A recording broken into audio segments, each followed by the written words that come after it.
বন্ধুরা, আশা করি তোমরা সবাই ভালো আছো। তোমার চ্যানেলে তোমাদের সবাইকে স্বাগতম। তো স্বাভাবিকভাবে এই মুহূর্তে একটা স্কলারশিপ নিয়ে আলোচনা করছি, যেটা হচ্ছে সেন্ট্রাল সেক্টর স্কলারশিপ 2025। তো স্বাভাবিকভাবে কলেজ এবং পোস্ট গ্রাজুয়েট ছাত্রছাত্রীদের জন্য কিন্তু এই স্কলারশিপ, তো কলেজ মানে বুঝতেই পারছো, তোমরা যারা উচ্চ মাধ্যমিক এবছর পাশ করেছো তাদের জন্য কিন্তু এই স্কলারশিপ রয়েছে। তো আমরা যাবতীয় আলোচনায় যাব।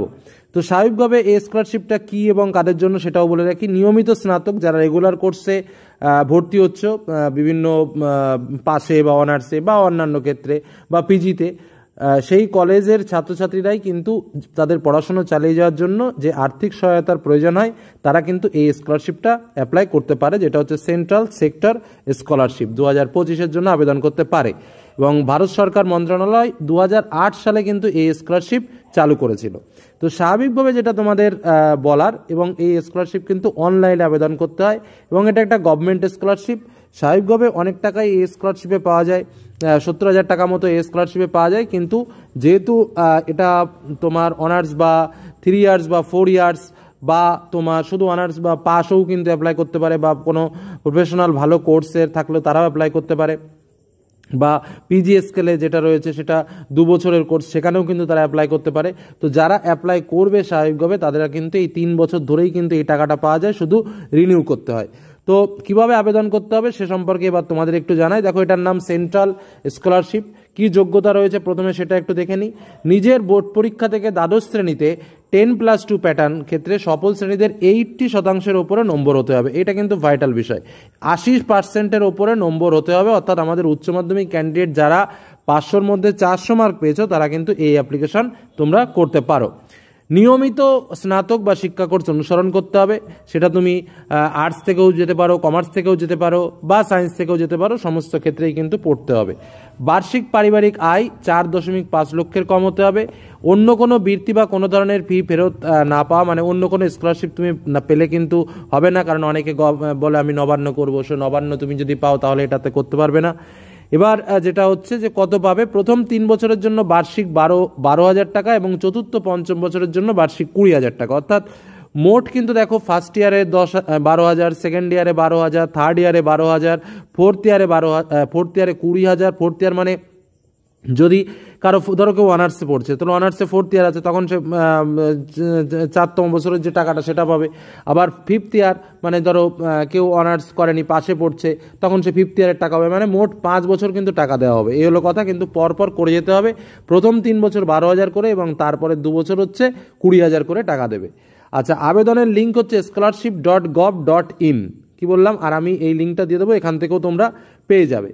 এবার হচ্ছে আমরা আবেদনটা করব কখন। দেখো, এই আবেদনটা কিন্তু এই মুহূর্তে শুরু না, এটা কিন্তু সেপ্টেম্বরে মোটামুটি শুরু হয়। তোমাদের একটু ওয়েবসাইটের দিকে লক্ষ্য রাখতে হবে, তাহলেই কিন্তু সেন্ট্রাল সেক্টর স্কলারশিপের তোমরা খোঁজখবর পেয়ে যাবে। তোমাদের জন্য আমি একটা শর্টকাট মেথড বলতে পারি, জাস্ট মোবাইলে সেন্ট্রাল সেক্টর স্কলারশিপ লিখে ক্লিক করলেও কিন্তু তোমরা অ্যাপ্লিকেশন যে টাইম টেবল সেটাও তোমরা দেখতে পাবে। আমি নর্মাল যে লিঙ্ক সেটা আমি ডেসক্রিপশন বক্সে দিয়ে দেবো, আর যখন অ্যাপ্লিকেশন শুরু হবে তখন তোমাদের জন্য একটা নোটিফিকেশন আমি অবশ্যই তুলে ধরবো। তো আবেদনের শেষ তারিখ হচ্ছে 31শে অক্টোবর 2025। তো স্বাভাবিকভাবে সেপ্টেম্বর মাসে অ্যাপ্লাইটা হবে। তো সেপ্টেম্বর মাসে তোমরা যারা মনে করছো যে স্কলারশিপটাতে অ্যাপ্লাই করবে, কারণ অ্যামাউন্টের পরিমাণটা কিন্তু অনেক রয়েছে। মোট অ্যামাউন্টের পরিমাণ তোমরা দেখতে পেলে যে 70,000-এর কাছাকাছি, এবং একটা যোগ্যতা সেটা হচ্ছে 80% আর 12 পাস হতে হবে। এই হলো মূল বিষয়, মানে যারা কলেজে ভর্তি হবে বিশেষ করে তাদের জন্যই। তো আমার চ্যানেলে কিন্তু অনেক ছাত্রছাত্রী রয়েছে যারা কলেজে যেতে চাও। তো সাধারণভাবে আর্থিক সহায়তা দানের জন্যই কিন্তু এই বৃত্তি প্রদান করা হয়। স্নাতক এবং স্নাতকোত্তর অধ্যয়নের সময় তাদের দৈনন্দিন খরচ মেটানোর জন্যও কিন্তু এই স্কলারশিপটা দেওয়া হয়। এবার যেটা আরও কিছু কিছু গুরুত্বপূর্ণ বিষয় রয়েছে সেটা একটু বলে রাখি। দেখো, স্বাভাবিকভাবে মেধাবী পরিবারের জন্য যেটা বললাম, 80%-এর নিচে বেশি তোমাকে হতে হবে, ঠিক আছে। আর বার্ষিক ইনকাম 4.5 লক্ষ, এটা হলো মূল কথা, যেটা আমি কথাগুলো বলছি।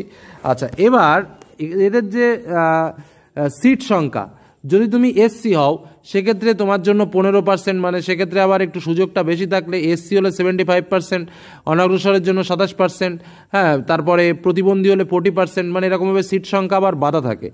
আমি যদি টোটাল কোর্সগুলোকে দেখাই তাহলে তোমরা দেখতে হবে, দেখো এখানে দেখো, প্রথম থেকে তৃতীয় বছর 10,000 টাকা, চতুর্থ পঞ্চম বছর 20,000 টাকা, তারপরে যারা বিটেক করছে বা বিভিন্ন কোর্স আমি বললাম সেখানেও 10,000 20,000 করে টাকা নিয়ে কোনো সমস্যা নেই, এখানে কিন্তু প্রচুর পরিমাণে টাকা পাওয়া যায়, এটা একটা ব্যাপার। আচ্ছা, কীভাবে আবেদন করবে তো আমি পরপর স্টেপগুলো একটু দেখিয়ে দিই।